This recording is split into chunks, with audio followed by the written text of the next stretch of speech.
In this video, I'm going to show you how to switch profiles on Netflix on your phone. So if you're using Netflix on your phone and you want to switch between different profiles, this is super easy. Go ahead and click your profile in the lower part of your screen. It says My Netflix.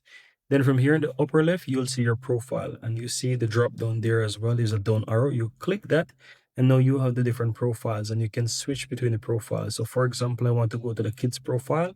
I will click on it and it will switch to the kids profile. As you can see, it's currently doing. Quick one. If you're finding this tutorial helpful, my team and I publish simply and easy to understand step-by-step tutorial daily. And I'd really appreciate if you hit that subscribe button to support our channel and of course so that you'll never miss out when we release videos just like this one every single day. Now let's continue. Right there.